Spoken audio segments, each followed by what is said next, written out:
सत्य शोधणाऱ्या सर्व साधकांना आमचा नमस्कार. पूर्वी सुद्धा अनेक वेळा मी सत्याबद्दल आपल्याला सांगितलं होतं. सत्य काय आहे आणि सत्य जाणायचं कसं, सत्य आणि असत्य ह्यातला फरक कसा ओळखायचा, याबद्दल आपल्याला बरंच मी समजावून सांगितलं होतं आधी ह्या पुण्यात, ह्या पुण्यपट्टणममध्ये.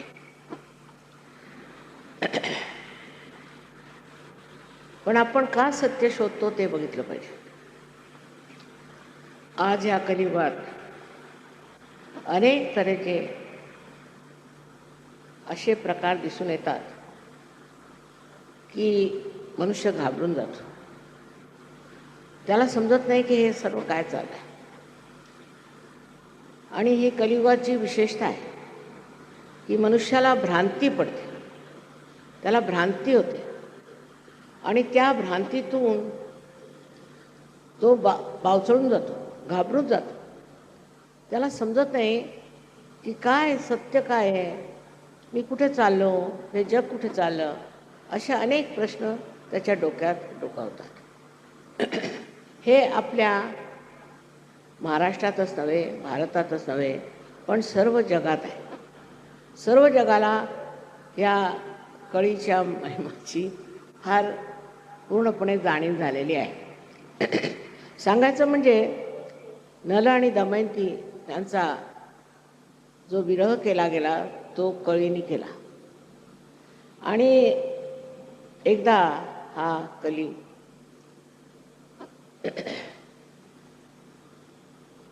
नलाच्या हाती सापडला, तर त्याने सांगितलं मी तुझा सर्व नाश करून टाकतो, म्हणजे कोणालाच तुझा उपद्रव व्हायला नको, काही त्रास व्हायला नको. तर तेव्हा कलीने त्याला सांगितलं की हे बघ, माझं आधी तू महात्म्य आहे, ते ऐकल्यावर जर तुला मला मारायचं असलं तर मारून टाक. तर त्यासाठी तुझं काय महत्त्व आहे, काय महत्त्व आहे तुझं.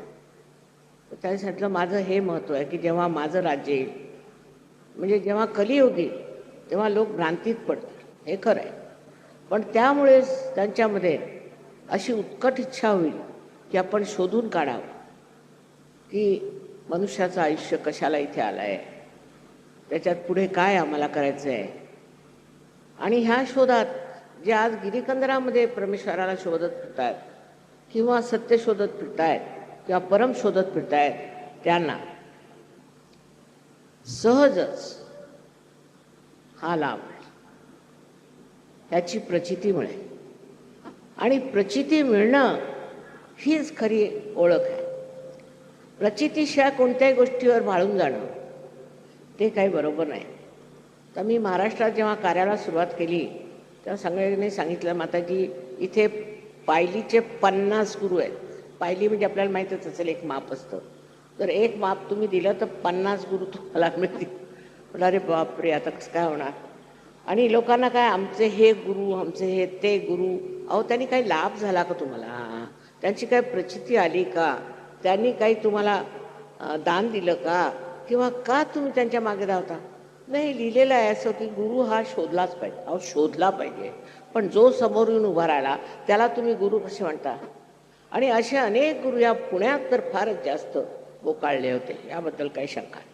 आणि मी आल्यावर ते सगळे माझ्यावर उसळून पडले, तर गे त्याचं काही मला वाईट वाटलं नाही, कारण माहितीच होतं मला ते पालीचे 50 आहेत. पण पुढे जाऊन लक्षात आलं माझ्या की इथे लोकांना फारच जास्त कष्ट आहे, फार त्रास, अनेक तऱ्हेचे त्रास आहेत, अनेक तऱ्हेच्या बाधा आहेत आणि अनेक तऱ्हेने ते गांजलेले आहेत. तेव्हा ह्या लोकांना जर सत्य मिळालं तर हे नंतर सहयोगात उतरतील आणि सहयोगाचा आनंद घेतील. ह्या सागरात उतरल्यावर मग त्यांना कळेल की आनंद काय असतो. तेव्हा कसे करून जसे जमेल तसं हळूहळू प्रचार सुरू केला सहयोगाचा. आज बघते इतकी आपण मंडळी इथे आहात, मला फार आनंद वाटतोय बघून. आणि मी काल आले तर जे आपलं आगमन तिथे झालं होतं एअरपोर्टला, आणि ज्या उत्साहाने आपण मला अभिनंदन केलं, माझे डोळे भरून आले. कारण माझ्या कार्याला एवढी चालना मिळेल माझ्या आयुष्यातच असं मला वाटतं. तेव्हा हे झालं, हे तुमची कृपा म्हटलं पाहिजे, तेव्हा पुणेवाल्यांची कृपा म्हटली पाहिजे, आणि त्यांच्या कृपेतच हे सगळं घटित झालेलं आहे. आता सांगायचं म्हणजे की ह्याच्यात कसल्या कसल्या भ्रांती येतात त्या लक्षात घेतल्या. पहिली तर भ्रांती अशी येते की पैसा म्हणजे सर्व काही, पैसा मिळवला म्हणजे झाला, त्याच्या पुढे आणखीन काही नाही.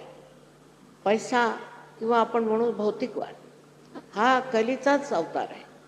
भौतिकवाद आला म्हणजे पैशासाठी वाटेल ते करा, कोणाचे गळे कापा, नाही तर जे सुचेल ते करा, पैसे मिळाले म्हणजे झालं.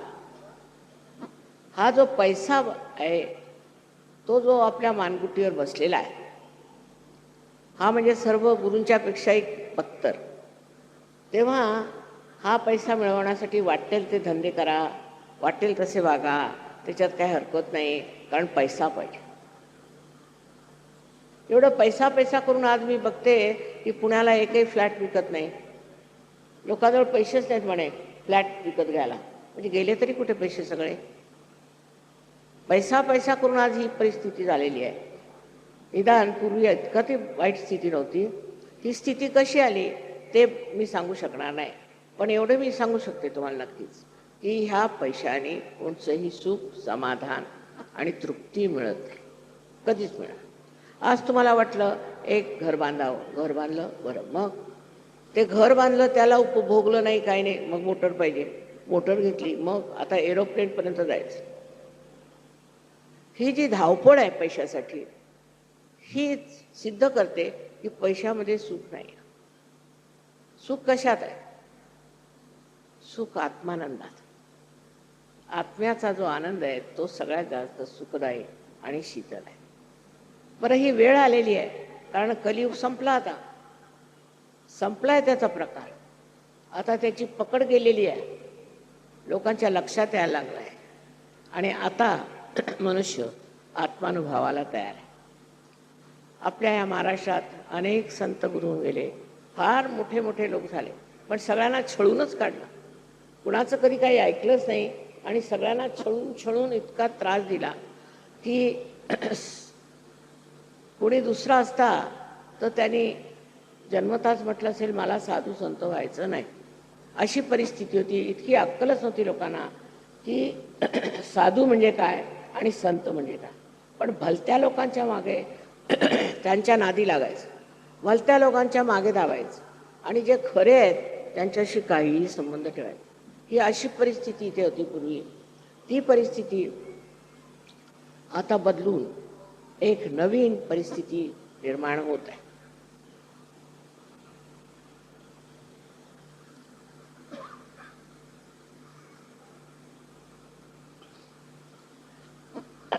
तर हे जे आपले षड्रिपू आहेत त्यांचं कार्य फार जोरात सुरू होतं. आता ते हळूहळू निवळत चालले, कारण समोर दिसतंय की याचा काही फायदा नाही आपल्याला, ह्याने काही सुख नाही, ह्याने काही आनंद नाही. पण तरीसुद्धा आनंद कुठे आहे आणि सुख कुठे आहे ते मनुष्य शोधतो, आणि शोधता शोधता शेवटी त्याला हे कळतं की आत्म्याचं दर्शन झालं पाहिजे, आणि त्या दर्शनाशिवाय आपल्याला आनंद मिळणार नाही.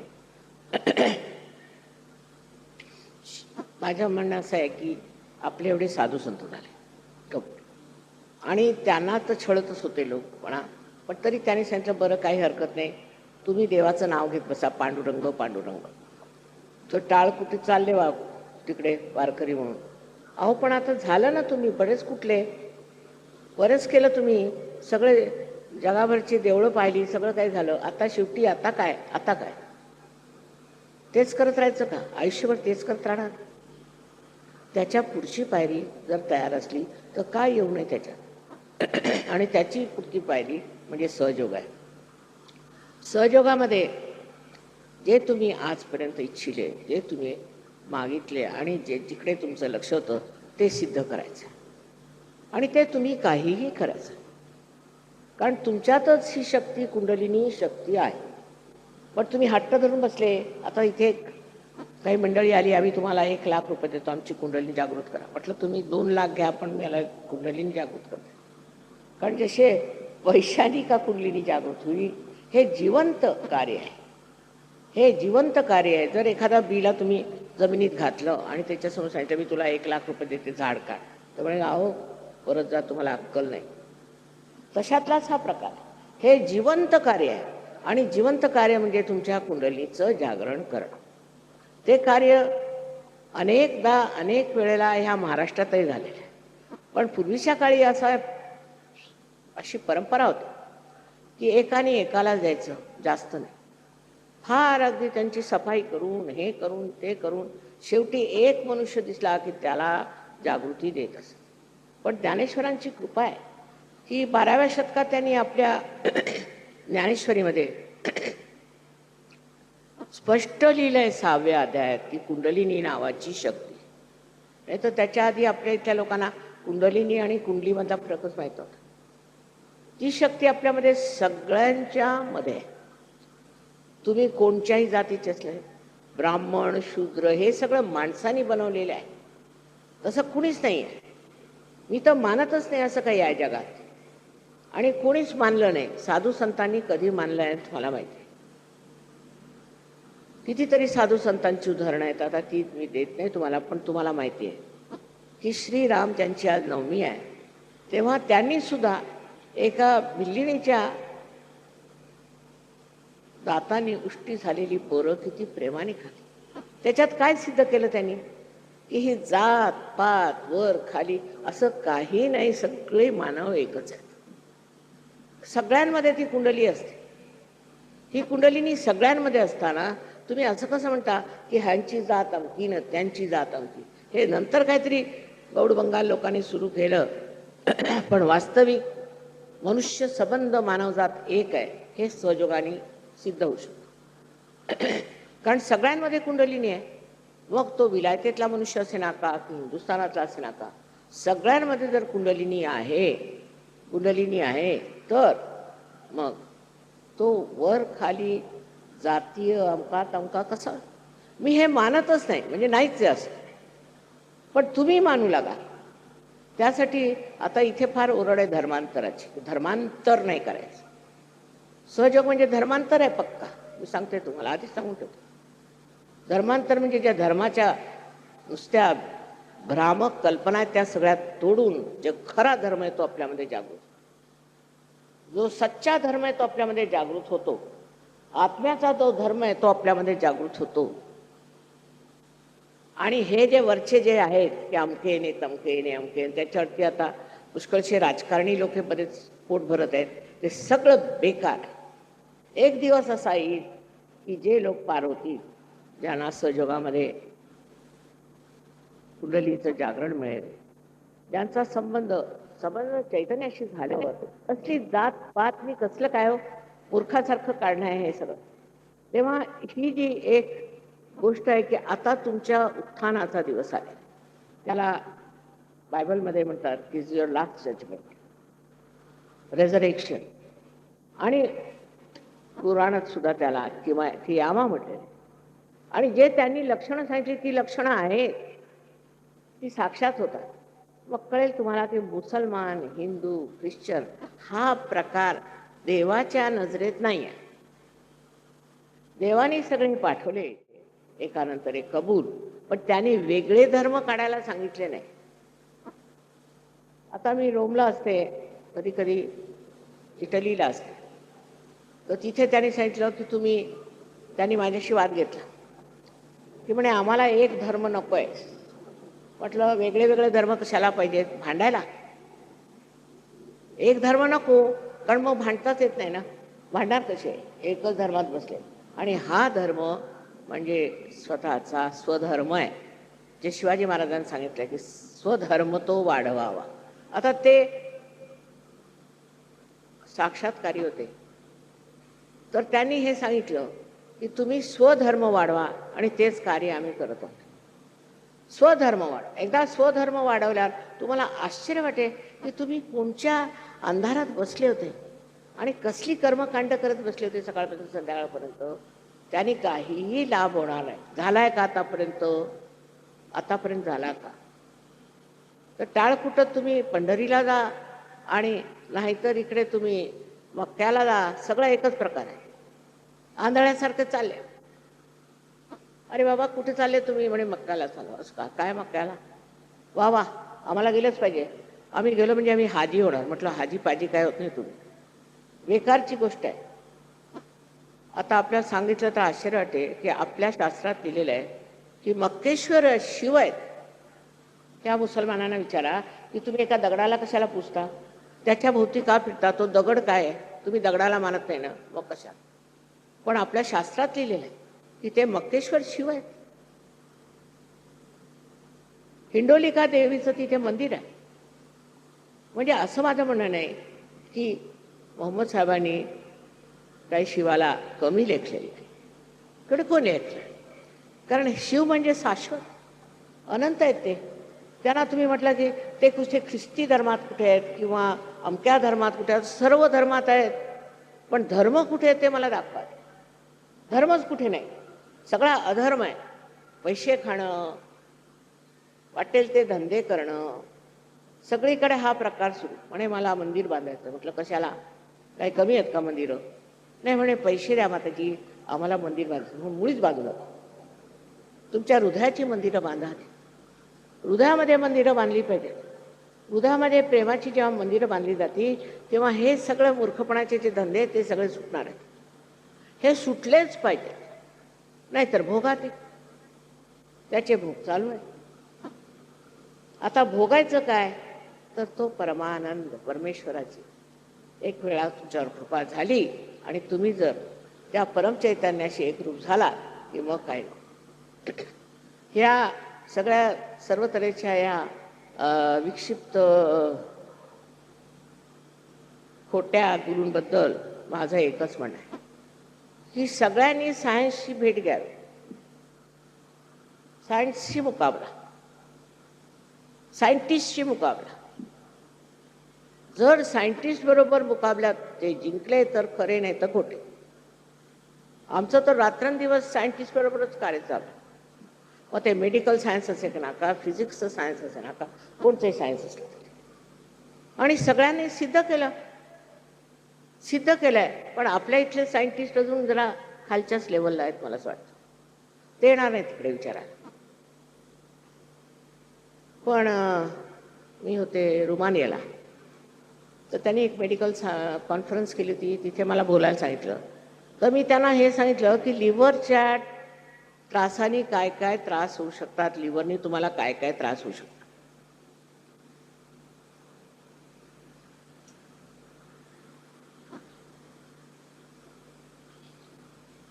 आता हे सगळं ज्ञान सायन्सच्या पलीकडचं आहे, डोक्याच्या पलीकडचं आहे, बुद्धीच्या पलीकडचं आहे त्यांच्या. तर त्यांनी मला लगेच एक डॉक्टरेट दिली. म्हणजे खरी खुरी डॉक्टरेट दिली. मी काय त्यांच्या युनिव्हर्सिटीत शिकले नाही, काय नाही. म्हटलं हे काय करता? अहो म्हणे माताजी तुमचं माहीत आहे का, कॉग्नेटिव्ह सायन्सेस.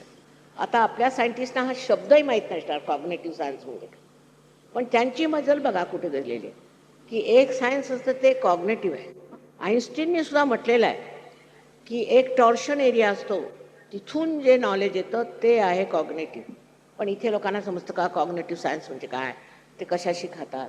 मोठे मोठे सायंटिस्ट बनून फिरतात नुसते हे करून.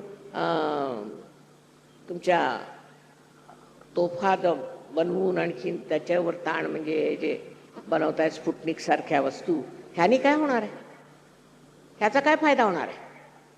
त्यांनी सांगितलं माताजी तुमचं संबंध ज्ञान कॉग्नेटिव्ह आहे, तुम्ही जे बोलता ते आम्ही सिद्ध करू शकतो आणि आम्ही सिद्ध करणार. म्हटलं हो तुम्ही करा, मी तयार आहे.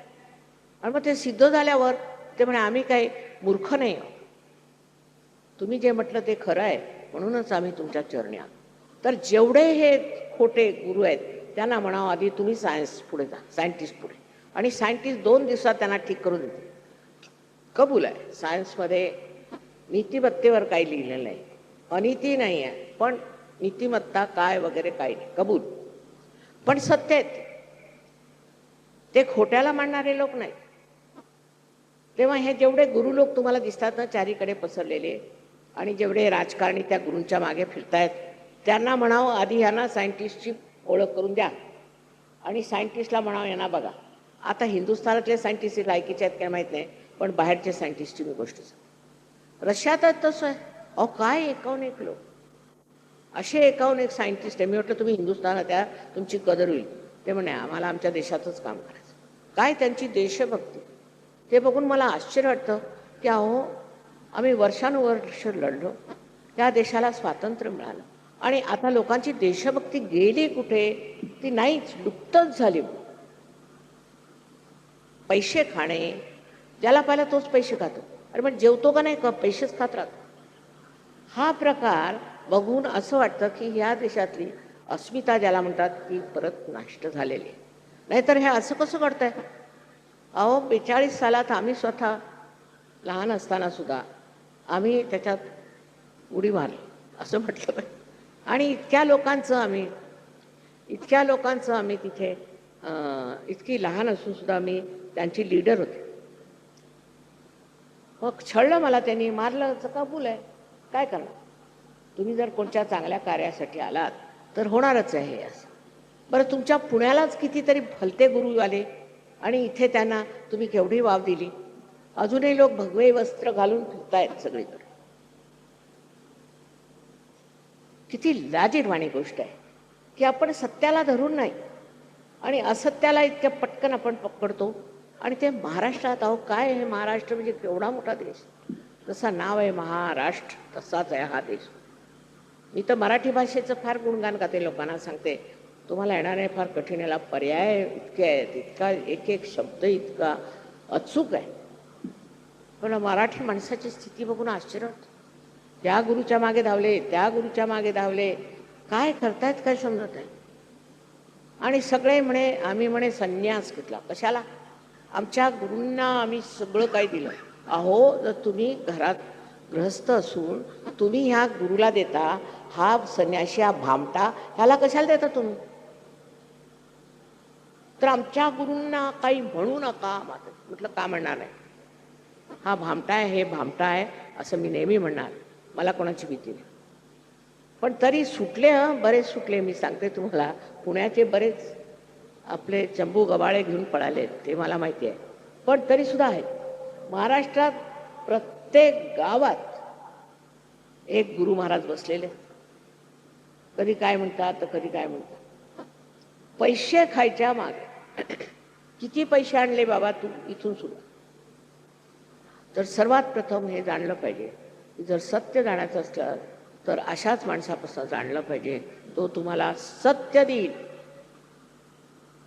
बेकारच्या लोकांच्या मध्ये आपण जाऊन काय मिळवणार?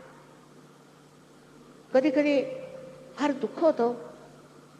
चांगल्या चांगल्या घराण्यातले लोक अगदी त्यांचे डोळे माझ्यासमोर अशी फिरायला लागले. म्हटलं तुझे गुरु कोण? ते फलाने आमचे गुरु. चांगले श्रीमंत लोक, आमचं म्हणे सगळे म्हणे गुळगुण झाली, काही राहिलं नाही, एक पैसा राहिला नाही, आणि डोळे मात्र आमचे असे असे फिरतात. वा वा. आता ते गुरु आहेत कुठे? म्हणे ते परमेश्वराकडे गेले. असं का? की नरकात गेले, तो ते पत्ता काढा. हे असले प्रकार पुण्यातले सुशिक्षित आणि आपल्याला फार मोठे हे म्हणायचे काय, इंटलेक्च्युअल्स म्हणून राहिले, त्यांची ही स्थिती. मग बिचाऱ्या गरिबांची काय म्हणायची? परत कितीतरी गोष्टी बोकाळल्या. त्या संबंध ह्या पुण्यात कशाला आहे मला समजत. अहो ह्याला पुण्यपठणम म्हटलेलं आहे. ह्या पुण्यात ह्या घाणेरड्या गोष्टी आल्या कुठून? म्हणजे आपली संस्कृती म्हणजे काय मूर्खपणाची आहे की काय? ह्या संस्कृतीचा महासागर आहे. मला लोकांनी सांगितलं, फॉरेनच्या लोकांनी, की माता तुम्ही एक इंडियन कल्चरवर एक पुस्तक लिहा. म्हटलं हे झालं, एवढा महासागर कसा मी पोहून काढणार? मी कसं काय सांगणार? अहो एकेका गोष्टीचं इतकं बारीक आहे विश्लेषण. त्याच्यात हिंदू धर्म वगैरे काही नाही, पण ही जी त्याच्यातली तत्वविधान आहेत त्याला धर्म वगैरे असं काही नाही. हिंदू म्हणजे हिंदू आपल्याला कुणी म्हटलं माहिती का? अलेक्झांडरने तो रिव्हर सिंधू नदीवर आला. आता तो होता ग्रीक, त्याला काही म्हणता येणार, तर तो म्हणे हिंदू, म्हणून आपण हिंदू झालो. हिंदूशी संबंध नाही, ही आपली संस्कृती आहे. आणि आपल्या संस्कृतीत इतकं बारीक बारीक आहे, इतकं बारीक बारीक दिलेलं आहे, पण ते रुजलं असलं तरी ते आता आपण वापरत नाही. त्या संस्कृतीबद्दल सांगताच येणार नाही, कारण महासागर.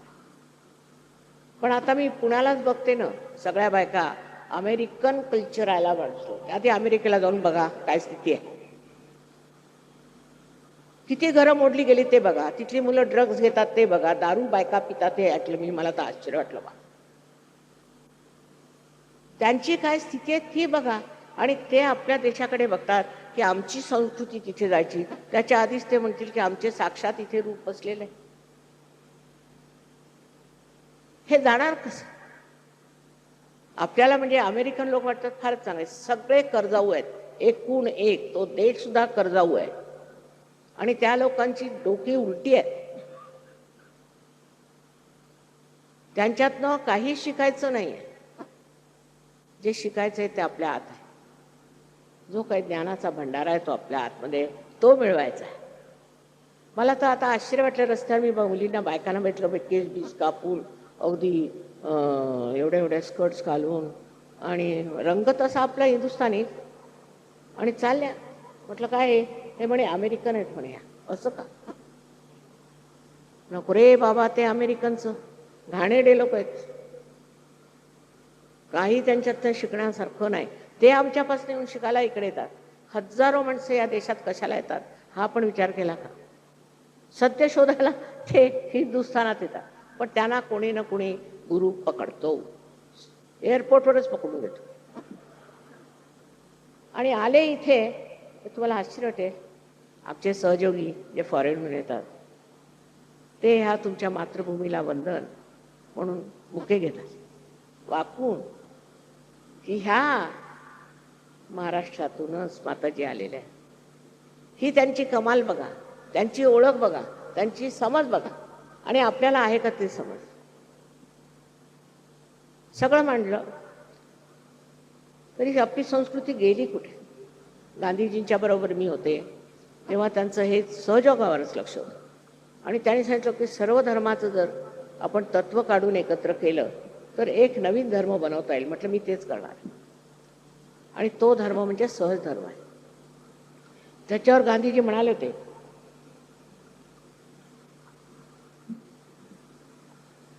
की हे अशक्य नाही, कारण आपली संस्कृती आहे. हे अशक्य नाही, मुळीच अशक्य आहे. आणि हे होऊ शकतं, हे घटित होईल. आपल्या संबंधशास्त्रात आत्मसाक्षात्कार झाला पाहिजे असं म्हणतात.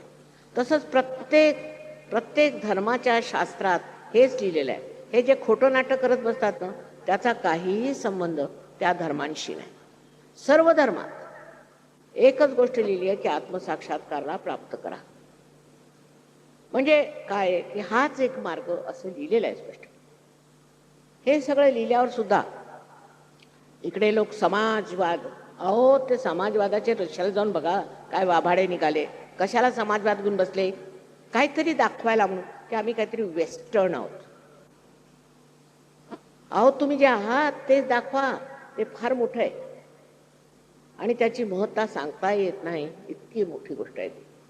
तर गांधीजी मला म्हणाले की तुझा सहयोग, मी लहानशी होती 7 वर्षाची तेव्हा त्यांच्याजवळ गेले होते, तुझा सहयोग सुरू करू आपण, पहिल्यांदा स्वतंत्र व्हा. स्वतंत्र झाल्याशिवाय तुम्ही स्वस्वातंत्र्य कसं चालणार? कबूल व्हा. म्हणून स्वातंत्र्याच्यात आम्ही भाग घेतला, मेहनत केली, सगळं काय केलं. पण आज बघते काय झालंय लोकांना, नवीनच शिंग निघाली. हे कसे काय लोक झाले? एक त्याला कारण गांधीजींची एक चूक होती, त्याने जवाहरलाल आपल्या डोक्यावर बसवलं. हा काय हिंदुस्थानी होता? पक्का ब्रिटिश मनुष्य, त्याला काही माहीत सुद्धा नाही, गंध सुद्धा नाही आपल्या ह्याच्याबद्दल, आपल्या संस्कृतीबद्दल ज्याला बिलकुल माहिती नाही, अशा माणसाला आपल्या डोक्यावर कशाला बसवलं माहिती? दुसरा त्यांना कोणी मिळाला नव्हता का? हीच एक चूक गांधीजींनी केली आणि त्या चुकीच्या आजपर्यंत आपण फळं बघतो. लगेच सुरू झालं वेस्टर्नाइज राहणं, सगळं काही वेस्टर्नाइज असलं पाहिजे. अहो काय या लोकांना आंघोळ सुद्धा करायला येत नाही, या लोकांपासून शिकण्यासारखं काय? मला तर समजतच नाही लोक कसे ह्या सर्व गोष्टीला आणि ह्या सर्व संस्कृतीला मान्यता देतात. अहो तिथे जाऊन बघा ना त्यांची काय स्थिती आहे. इंग्लंडला बघा, इंग्लंडला हजारोनी मुले ड्रग पितात. एड्स, ड्रग्स आणि व्हायलन्स, तिन्ही गोष्टी इतक्या भयंकर आहेत तिथे. तुम्हाला आता इथे बसले ते लोक यांना काय सांगा. आणि ते त्यातनं घाबरून निघाले आणि सहयोगात उतरले. आणि त्याने सांगितलं, माताजी हे सगळं तुम्ही काहीही आणू देऊ नका, अगदी एकही गोष्ट. म्हटलं काय नाही आणू द्यायचं. आणि वेस्टर्न कल्चर.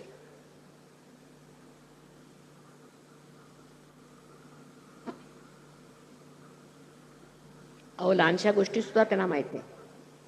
फ्रान्समध्ये आम्ही महाराष्ट्रातल्या मुली पाठवल्या त्या. तसं अहो माताजी यांना काहीही माहीत नाही. असं का? काय म्हणजे?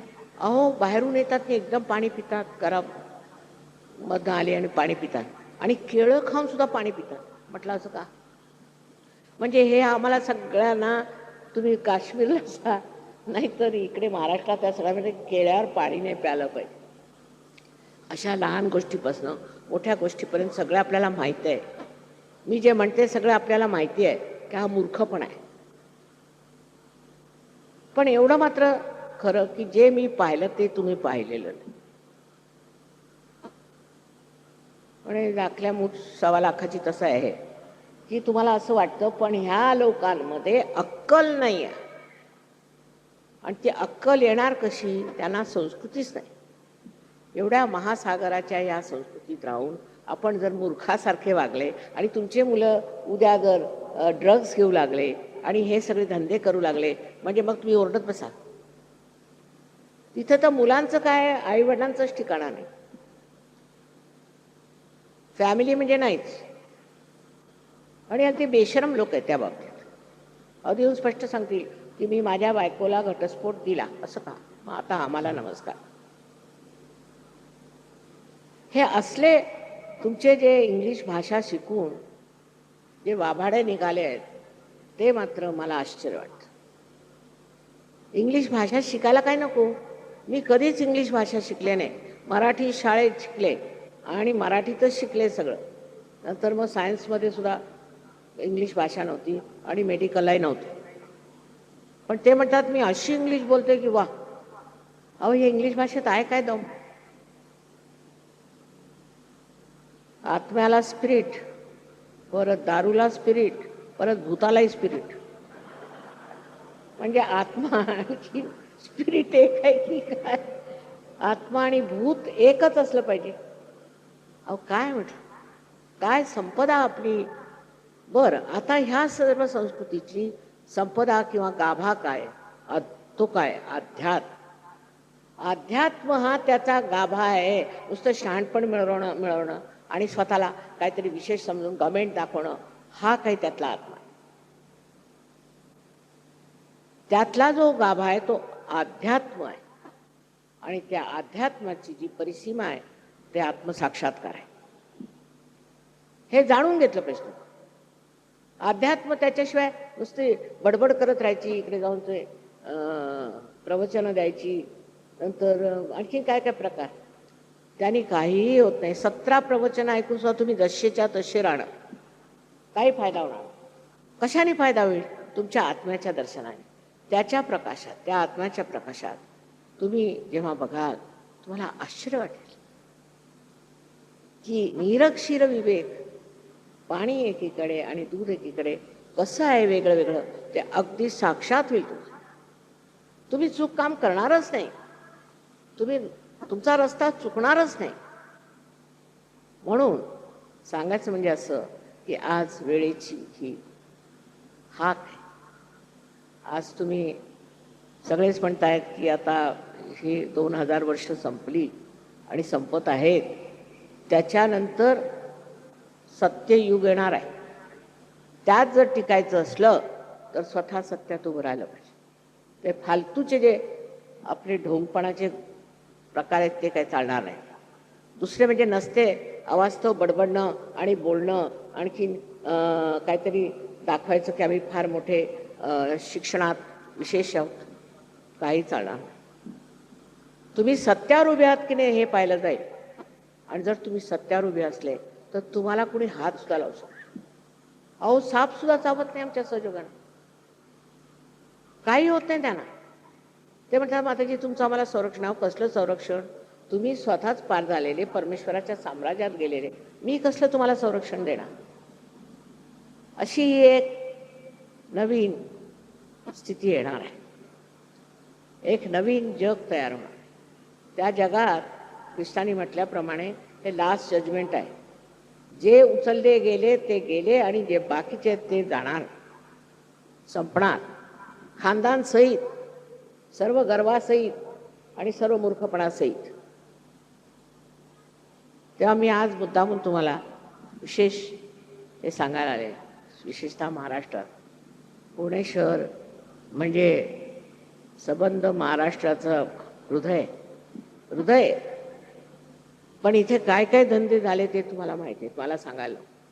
आता पुढे मात्र याला पुण्यपट्टणम करून सोडायचं आणि पुण्यातच उतरलं पाहिजे. त्याच्यात काही तुम्हाला हे सोडा, घर सोडा, बायकोला सोडा, अमुक तमुक काय मी म्हणते. मी दारू सोडा सुद्धा म्हणत नाही. आपोआप दारू सुटते, आपोआप ड्रग सुटतो, सगळं काही सुटतं. ते मी काही तुम्हाला म्हणत नाही. कारण एकदा स्वच्छ झाले, कमळासारखे वर आले, मग काय राहणार तुमच्यात घाण? अगदी निर्मळ होऊन जाणार, अगदी व्यवस्थित होऊन जाणार. आणि हीच एक आईची इच्छा. त्यासाठी धडपडते. आता माझं एवढं वय झालं आहे, पण तरीसुद्धा मला सारखी धडपड वाटते की अजून काही झालं नाही पूर्णपणे, अजून लोकांच्या डोक्यात शिरलेलं नाही. जेव्हा मी तुमचे न्यूजपेपर वाचते का, तर मला वाटतं काय चाललं आहे लोकांचं मूर्खपणा आपापसात लाथाबुक्यात चालू आहे. अहो, कुठे आलात तुम्ही? आले ना आता 2000 वर्ष पूर्ण व्हायला, आता कुठे आहात तुम्ही? अजूनही तेच सुरू, जातीयता, अमक तमक, हे ते काही नाहीच आहे. हे असत्य आहे, कसं तरी ढोंगबाजी आहे, तसं काही नाही आहे. आता हे सिद्ध करायचं तुमच्या हातात. उगीच माझ्या विरोधात ह्या पुण्यात लोकांनी नुसत्या इतक्या कंड्या उठवल्या होत्या, त्याची मला काही पर्वा नाही. पण त्यांचं स्वतःचं काय त्यांनी केलंय ते विचारून बघा. आता आमचा सहयोग 80 देशात चालू, 80 देश, असं परवा हे लोक सांगत होते, मला तर माहित नाही. तो कसा की एक आज मनुष्य पार झाला की तो जाऊन दुसऱ्याला करतो, मग तो तिसऱ्याला करतो, असं करत करत आता 80 देशात चालू आहे. पण 80 देशात कुठेही वादावादी नाही, भांडणं नाहीत, पैसे खाणं नाही, काय. हे कसे शक्य आहे? आमचे तर 2 घरात राहत नाही, 2 माणसं त्या एका घरात असले तरी तेही जमत नाही. आणि ही विशेष पात्रता आली कशी, हा प्रश्न आहे. आपल्यामध्ये सामूहिक चेतना, ही नवीन तऱ्हेची चेतना, मानवी चेतनाच्या पलीकडे ही चेतना जागृत झाल्यावर दुसरा कोण आहे? सगळे एकाच परमेश्वराच्या ठाई आहेत. आता परमेश्वराचं नाव काढलं म्हणजे सुद्धा फळं कुठून जायची. तसं काय यांचा परमेश्वर दुश्मनच आहे की काय? अहो, हे नसते. बुद्धीचे चोचले बंद करून जे सत्य आहे ते बघा, फार झालं. स्वतःला फार समजण्यात काही अर्थ नाही. दुसरा अनुभव असा आहे, लोकांचं म्हणणं आहे की महाराष्ट्रीयन लोक भयंकर घमंडी आहे, म्हणजे फार गर्विष्ठ आहेत. म्हटलं तसं काही नाही बरं. असं कसं म्हणता तुम्ही? नाही म्हणे, एक साधारण तोलाचा मनुष्य एखादा कप्तान असला ह्याच्यावरती काय म्हणतात त्याला, मिलिटरी, तर तो कसा छाती काढून चालतो. पण इकडे नॉर्थ इंडियामध्ये म्हणे इतके अगदी उंदरासारखे बसतात तुमच्यासमोर. म्हणलं बा आता काय करणार. इथे म्हणे लोकांना भयंकर स्वतःबद्दल कमेंट. आम्ही म्हणजे कोण? शिवाजीचे दत्तक पुत्र आहेत सगळे. तेव्हा लक्षात घेतलं की जोपर्यंत तुमच्या आत्म्याचा आनंद येणार नाही, स्वतःचं स्वरूप दिसणार नाही, तोपर्यंत हे जे सर्व अत्यंत दैवी गुण म्हटले ते तुमच्यात प्रकाशित होणार. पण एकदा तो प्रकाश तुमच्यात आला, कुंडलिनीच्या जागरणाने तुम्ही जर ह्या चारीकडे पसरलेल्या परमेश्वराच्या प्रेमाच्या ह्या साम्राज्यात उतरलात, मग तुम्हाला आश्चर्य वाटेल. की हे कसं झालं, मी इकडे कसं आलो. अहो पण तुमच्यात आहे तेच, हे सिद्ध आहे. हा जन्मसिद्ध अधिकार तुमच्यामध्ये आहे. हा योग तुम्ही प्राप्त करा. त्याच्यासाठी काही विशेष करायला नको, काही द्यायला नको, फक्त घ्यायला हवं. ते घेणं म्हणजे असं की थोडं नम्रपणे बसायला पाहिजे. उद्धट लोकांसाठी कुंडलिनी जागृत होते. एखादा मनुष्य जर उद्धट असला ना, तुम्ही पाहिजे त्याची कुंडलिनी किती ओढली तरी ती जागृतच होत नाही. पण तोच नम्र मनुष्य असला की ते पटकन होतं. तुम्ही सगळ्यांनी आपली कुंडलिनी जागृत करून घ्यावी, ही माझी विनंती आहे. दुसरं मला काहीही नको. ते एकदा पाहिलं मी की बस झालं. पुण्यात मी येऊन राहिले ते आधी सुद्धा बरेच वर्षापासून इथे मेहनत करते. मागल्या वर्षी फक्त आले नाही तरी ह्यावेळेला इतका उत्साहाने लोकांनी, फारच उत्साहाने मला एअरपोर्टवर दिसले. मग फार आनंद झाला. आणि त्या आनंदाच्याच ह्याच्यात मी म्हणते की तुम्ही सगळ्यांनी असला आनंद उचला. प्रेमाचा आनंद उचलायचा असला, हे निर्वाज्य प्रेम परमेश्वराचं आहे, ते प्राप्त झालं पाहिजे. आणि ते अगदी सहज आहे, अगदी सहज आहे. ते आपल्या सगळ्यांमध्ये आहे. सगळ्यांना माझा अनंत आशीर्वाद आहे. कृपा करून हा आशीर्वाद स्वीकार करा.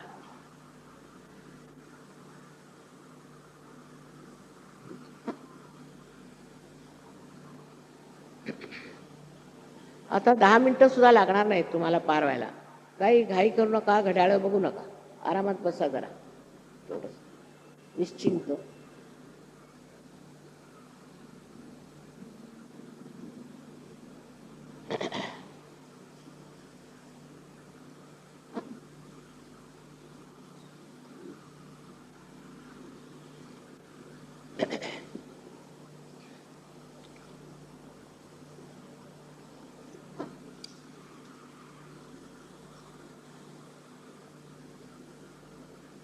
आपल्या जर पायात वाहणा वगैरे असते तर काढलेल्या बऱ्या. कारण ही ज्या पृथ्वीवर तुम्ही बसल्या ना, ही पुण्यपटणमची पृथ्वी आहे, फार मोठी, फार पुण्यवान.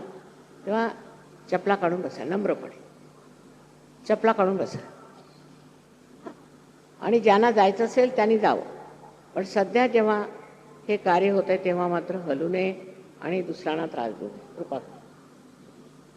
आता आपले दोन्ही हात माझ्याकडे करा.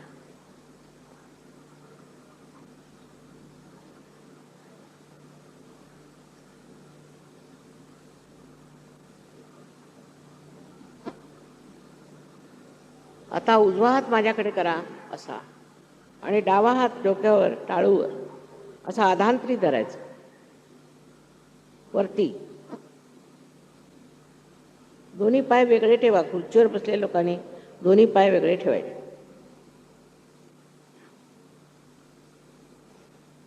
आता हे बघा की तुमच्या डोक्यात नाही थंड वारा येईल किंवा गरम वारा येईल, डोक्यातून सुद्धा. पण तुम्हाला सगळ्यांना क्षमा केली पाहिजे. जर तुम्ही क्षमा नाही केली तर आज्ञाचं चक्र उघडत नाही आणि कुंडलिनी वर येत नाही. डावा हात माझ्याकडे करा. आता उजवा हात परत डोक्यावर ठेवा. मान थोडी वाकून घ्या म्हणजे बरं दिसेल.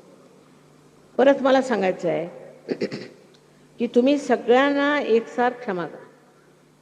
आता जर तुम्ही क्षमा नाही केली तर काय करता तुम्ही? स्वतःला छळता ना. एकसार सगळ्यांना क्षमा करा. फक्त एक छोटंसं काम आहे की म्हणायचं हृदयामध्ये, मा आम्ही सगळ्यांना क्षमा केली, आई आम्ही सर्वांना क्षमा केली, एवढं म्हण फक्त.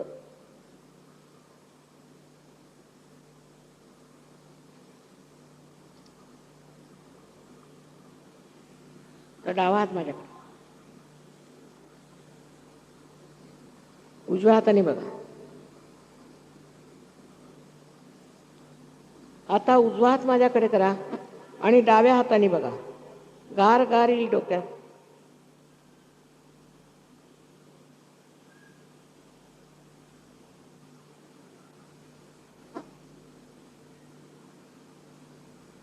आता दोन्ही हातात असे हात करून बघा. गार गार वाटेल.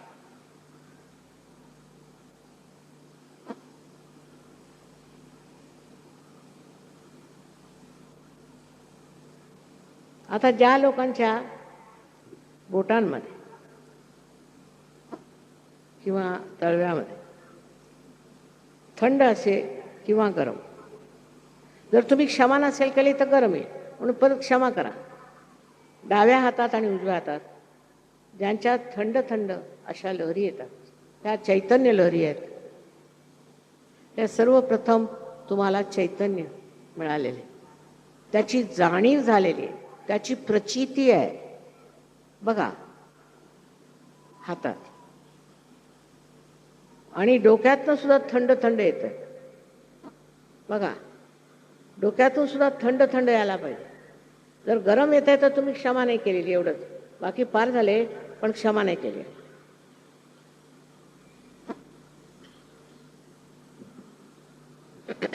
आता ज्या लोकांना दोन्ही हातात किंवा डोक्यातून किंवा बोटात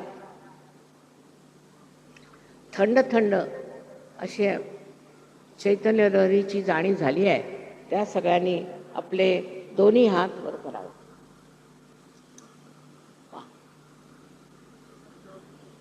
बघा ह्याला म्हणतात पुण्यपठणम. अनंत आशीर्वाद आहे, अनंत आशीर्वाद.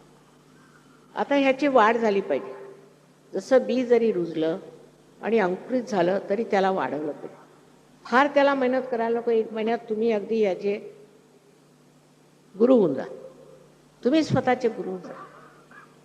तेव्हा आमचे बरीच केंद्र आहेत तिथे पुण्याला. तिथली तरुण मुलं फार कार्य करत आहेत. तसेच बरेच लोक आहेत अनुभवी, तेही फार करत आहेत.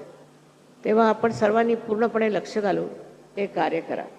सांगायचं म्हणजे असं, याला तुम्हाला पैसे देतात ते, पैशाचा काही संबंध नाही. फक्त तुम्ही आपली जागृती घ्या आणि त्या जागृतीला पुढे वाढवत तुम्ही एक सहयोगी जा. म्हणजे साऱ्या जगातले तुम्ही जितके सहयोगी आहेत ते आणि तुम्ही सगळे एक होऊन जा. असं एक नवीन संसार, एक नवीन जग, एक नवीन आभाळ, आकाश, हे सगळं बनवायचं.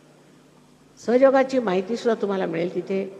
तुम्ही सगळी ती वापरावी आणि वापरून घ्यावी. वैसे तो मैं हिंदी में हमेशा बातें करती रहती हूँ, पर कम से कम पूना में आकर के मैंने सोचा मराठी में बात करनी, तो मैं मराठी भाषा ही भूल जाऊँगी. इसलिए आशा है आप लोगों ने समझा होगा. और आप पूना में इतने दिन से रह रहे हैं, आपको मराठी सीखनी चाहिए. ऐसे कठिन है भाषा, मैं जानती हूँ, पर तो भी कोशिश करने से आप सीख सकते हैं. सीखने में कोई हर्ज नहीं. सबको मेरा अनंत आशीर्वाद है.